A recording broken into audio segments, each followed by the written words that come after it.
শুরু করছি পরম করুণাময় আল্লাহর নামে। হে বিশ্বদরদী, আমরা যতই সাধন সিদ্ধি করতে চাই বা আমার আত্মার মুক্তি ঘটাতে চাই, যা কিছুই বা ধর্ম অনুষ্ঠান আমরা করতে যাই না কেন, আগে চাই দেহের সুস্থতা। কারণ আমার যদি দেহের মধ্যে রোগ ভরা থাকে, তাহলে কোনো রকমভাবেই আমি ধর্মের দিকে এগিয়ে যেতে পারি না। তাই ধর্মীয় আচার অনুষ্ঠান, অর্থোপার্জন, জ্ঞানের সাধনা এবং মুক্তিলাভ, এই চারটে পুরুষার্থ প্রাপ্ত করতে হলে সম্পূর্ণভাবে সুস্থ থাকা একান্ত আবশ্যক। অবশ্যই সুস্থ আগে থাকতে হবে। যেখানে শরীর রোগগ্রস্ত হয়ে থাকে, সেখানে সুখ, শান্তি এবং আনন্দ কি করে থাকতে পারে? যতই ধন সম্পত্তি, বৈভব, ঐশ্বর্য, আত্মীয় স্বজন, নাম বা পরিচিতি থাকুক না কেন, শরীরে যদি রক্ত সঞ্চালন সঠিকভাবে না হয়, দেহের অঙ্গ প্রত্যঙ্গ সুদৃঢ় না হয় এবং স্নায়ু যদি দুর্বল থাকে, এরকমের মানব শরীরকেই মৃত বলা হয়। তার সর্বদাই তার জীবনে অশান্তি লেগেই আছে, তার মৃত্যু ভয় লেগেই আছে। তাই মানব জীবনকে নিরোগ ও সুস্থ মানসিকতা প্রদান করবার জন্যই প্রাণায়ামের একান্ত প্রয়োজন। শরীরের আভ্যন্তরীণ দোষ এবং অজ্ঞানতাকে দূর করে আনন্দকে লাভ করবার জন্যই সিদ্ধ পুরুষেরা এই প্রক্রিয়াগুলি আমাদেরকে দিয়ে গেছেন। আমরা যে প্রাণায়াম করে থাকি, তা প্রাণের দ্বারাই করে থাকি। এই প্রাণ কি? প্রাণের প্রকারভেদ কত? প্রাণ কাকে বলে? প্রাণের অবস্থান, প্রাণের কাজ, সমস্ত কিছুই আজ আমি আপনাদেরকে বোঝানোর চেষ্টা করব। কত ভাগে ভাগ করা হয়েছে, তার অবস্থান কোথায়, তার চক্র হিসাবে কি কি আছে, সমস্ত কিছুই আজ আমি আপনাদেরকে দেখানোর চেষ্টা করব। দেখুন, প্রাণের অপর নাম হচ্ছে বাতাস। কারণ বাতাস ছাড়া প্রাণের অস্তিত্বই থাকে না, বাতাস ছাড়া প্রাণের কথা ভাবতেই পারি না। তাই বাংলায় আরও স্পষ্টভাবে এটা বলা যেতে পারে, প্রাণ হচ্ছে বাতাস। কারণ আপনার শরীরে যতক্ষণ বাতাস বা বায়ুর চলাচল আছে, ততক্ষণ আপনি জীবিত, আপনার প্রাণ আছে, এটা বলা যেতে পারে। কিন্তু যখন আপনার শরীরের বাতাস বন্ধ হয়ে যায়, বায়ু চলাচল বন্ধ হয়ে যায়, তখন আপনি মৃত, আপনার মধ্যে আর প্রাণ শক্তি থাকে না। তাই এই যে প্রাণ শক্তির যে কথা আমি বলছি, প্রাণ শক্তি আমরা পরিষ্কারভাবে বাতাসকেই বলতে পারি। বাতাস যতক্ষণ পর্যন্ত আমার শরীরে সচল, ততক্ষণ পর্যন্ত আমার প্রাণ আছে, আমি জীবিত। এখন এই বাতাস বা এই প্রাণের ভাগ সম্বন্ধে আমাদের জানা দরকার, যে এর প্রকারভেদ কত প্রকারের। দেখুন, এই প্রাণকে প্রথম অবস্থায় ভাগ করা হয়েছে দুই ভাগে। সেটা হচ্ছে মোক্ষ প্রাণ আর হচ্ছে গৌণ প্রাণ। মোক্ষ প্রাণ যেটা স্পষ্টভাবে জানা যায়, যেটা উজ্জ্বল, আর গৌণ প্রাণ যেটা স্পষ্টভাবে হয়তো বোঝা যায় না, আবার কিছু কিছু ক্ষেত্রে বোঝা যায়ও, অল্প অল্প বোঝা যায়। তা প্রাণের প্রথম অবস্থায় আমরা পেলাম দুটো ভাগ, মোক্ষ প্রাণ এবং গৌণ প্রাণ। এই মোক্ষ ভাগের বা মোক্ষ প্রাণের আবার 5টি ভাগ রয়েছে। এই 5টি ভাগ কি কি? 5টি ভাগ হলো প্রাণ, অপান, উদান, সমান এবং ধ্যান। এই 5 ভাগে আমরা বিভক্ত করতে পারি মোক্ষ প্রাণকে। তাহলে প্রাণের অবস্থান কোথায়? প্রাণের অবস্থান হচ্ছে হৃদয়ের আশেপাশে, অর্থাৎ ফুসফুস যেখানে আছে, ফুসফুসের পাশেই আছে হৃদয়। এই হৃদয়স্থলের মধ্যেই প্রাণের অবস্থান, যেটা আমরা সক্রিয়ভাবে শ্বাস প্রশ্বাস চালাই, এটাকেই বলা হচ্ছে প্রাণ। কারণ শ্বাস যতক্ষণ আমার চলে, ততক্ষণ আমি বেঁচে আছি, শ্বাস বন্ধ হলেই আমি শেষ, আমার প্রাণ আর থাকে না। তাই প্রাণের অবস্থান হচ্ছে হৃদয়ের আশেপাশে, অর্থাৎ ফুসফুসের আশেপাশে, এ কথাও আমরা বলতে পারি। এবার আসছে অপান। এই অপানের অবস্থান কোথায়? অপানের অবস্থা হচ্ছে মূলাধারে। মূলাধার অর্থাৎ পায়খানা দ্বারের ঠিক 2 আঙুল ওপর। এখানে থাকে যে প্রাণ বা যে বায়ু, সেটা হচ্ছে অপান। তারপরে হচ্ছে 3 নম্বরে মুখ্য প্রাণ হিসাবে আছে উদান। উদানের অবস্থান হচ্ছে কণ্ঠ, তলপেট, ভ্রুকুটি এবং মস্তিষ্ক। ভ্রুকুটি বলতে চোখের আশেপাশে বা চোখের মধ্যে আমরা বলতে পারি। তাহলে উদানের অবস্থান কোথায়? উদানের অবস্থান হচ্ছে কণ্ঠ, তলপেট, ভ্রুকুটি এবং মস্তিষ্ক।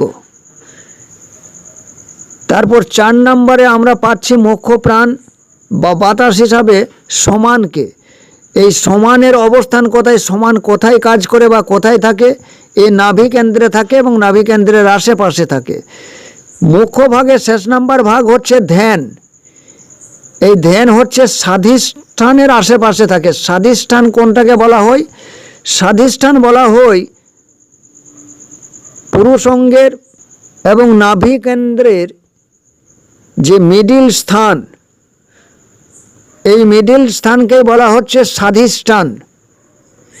নাভি কেন্দ্রের নিচে এবং লিঙ্গের ওপরে যে মধ্যবর্তী যে স্থান, এই স্থানকে বলা হচ্ছে স্বাধিষ্ঠান। এখানেই আমাদের মুখ্য প্রাণ আছে ধ্যান। তাহলে মুখ্য প্রাণ হিসাবে আমরা পেলাম 5টা প্রাণ। 1 নম্বর হচ্ছে প্রাণ, তারপরে 2 নম্বর হচ্ছে অপান, 3 নম্বর হচ্ছে উদান এবং 4 নম্বর হচ্ছে সমান, 5 নম্বর হচ্ছে ধ্যান।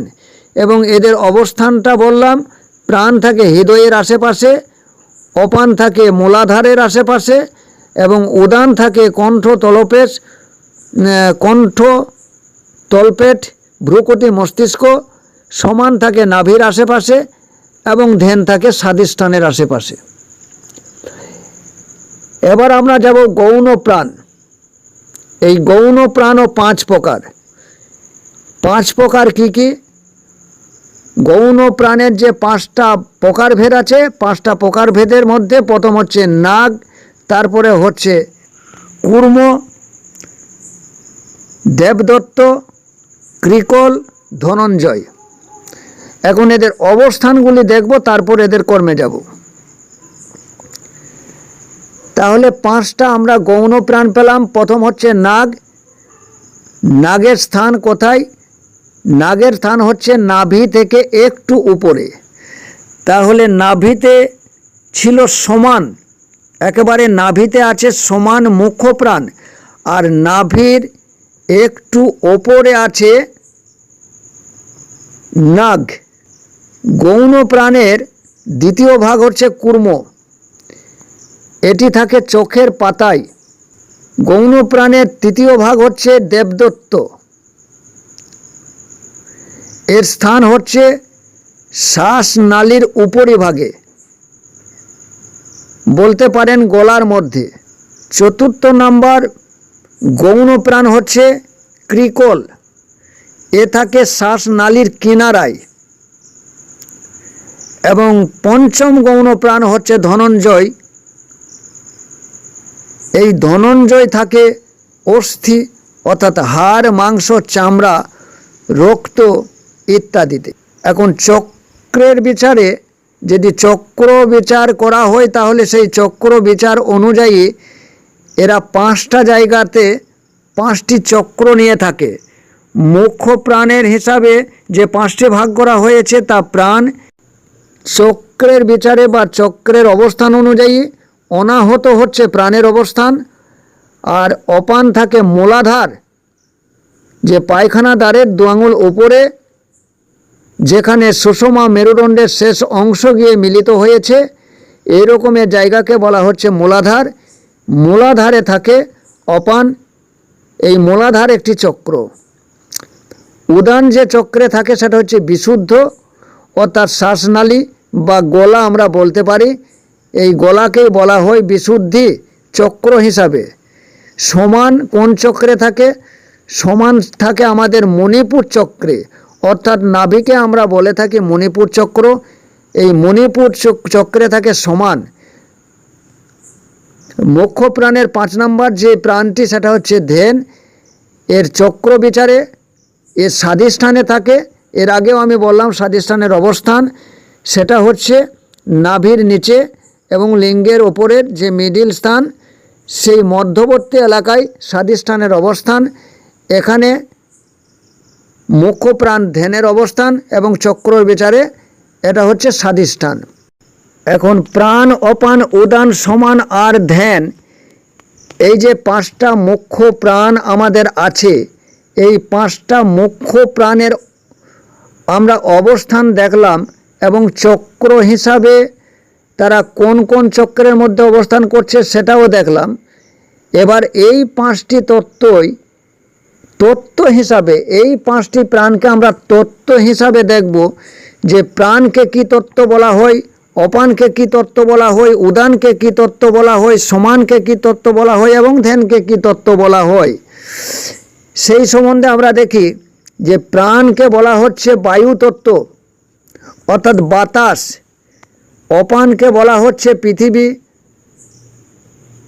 অর্থাৎ মাটি,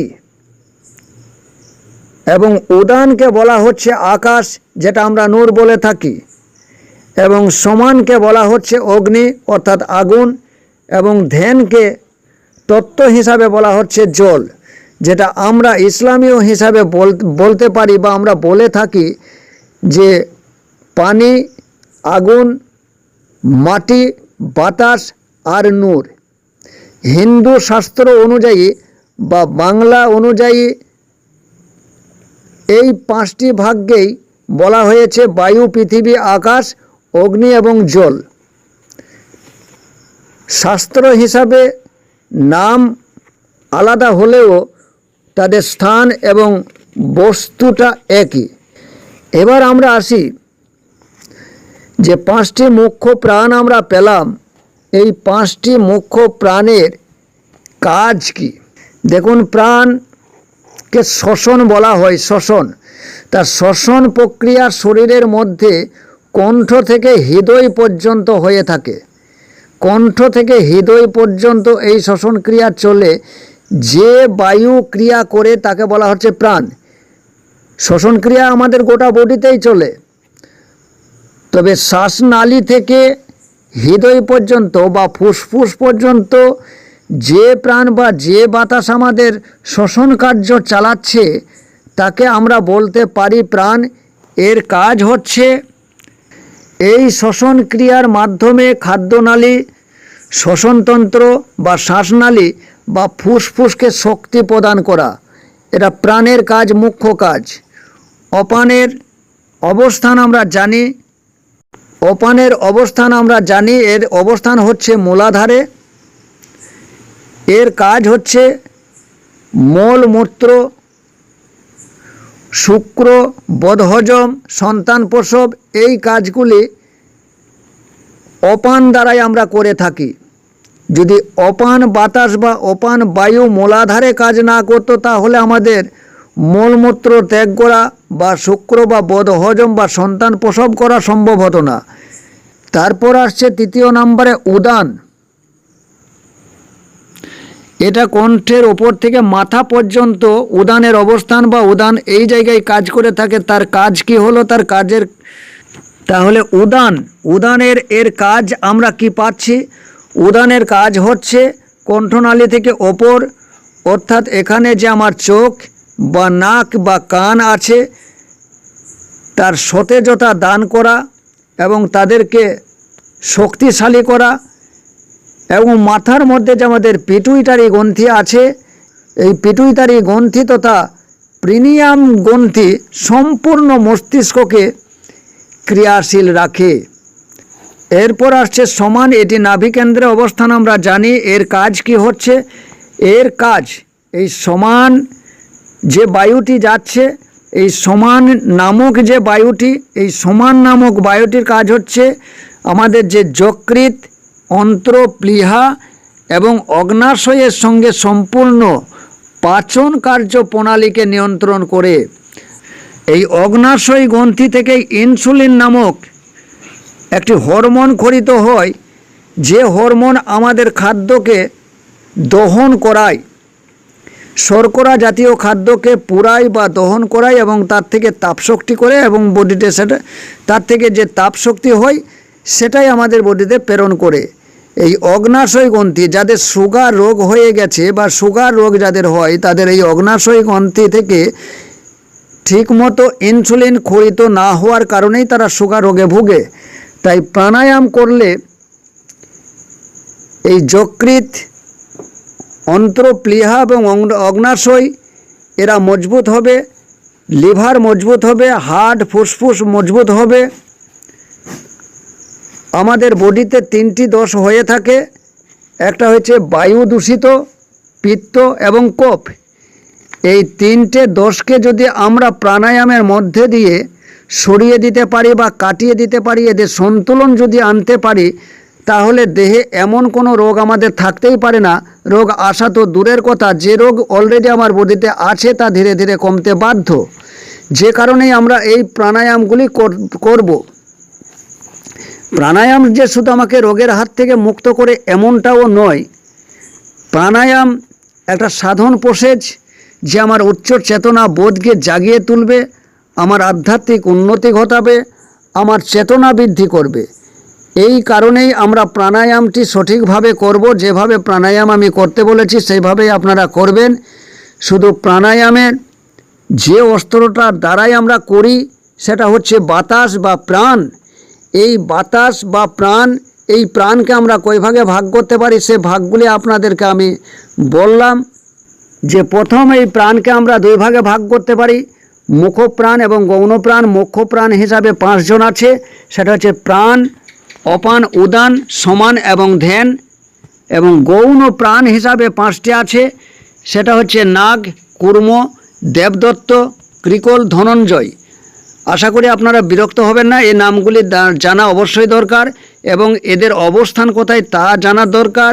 এদের তত্ত্ব হিসাবে কি নাম তা জানা দরকার এবং চক্র হিসাবে কোথায় কোথায় অবস্থান করছে তা জানা দরকার এবং এরা কি কাজ করে থাকে সেটাও আমাদের সঠিকভাবে দরকার। সেগুলি আপনাদের সামনে আজ আমি তুলে ধরলাম। অবশ্যই আপনারা ভিডিওটি যদি একবার না হয় 2বার 3বার আপনারা ভিডিওটি শুনে নেবেন। কি কাজ, কোথায় অবস্থান, এগুলি খুব ভালোভাবে মনে রাখবেন। এবং যখন প্রাণায়াম করবেন তখন কোন প্রাণায়ামের বাতাস আমার কত দূর যাচ্ছে তার দিকে লক্ষ্য রেখে আমার কি কর্ম হতে পারে, কি কাজ হতে পারে, এগুলির প্রতি খেয়াল রাখবেন। দেখুন, এতক্ষণ আপনাদের সামনে যে আলোচনা করলাম, আমি কখনো প্রাণকে বাতাস বলেছি, বাতাসকে প্রাণ বলেছি।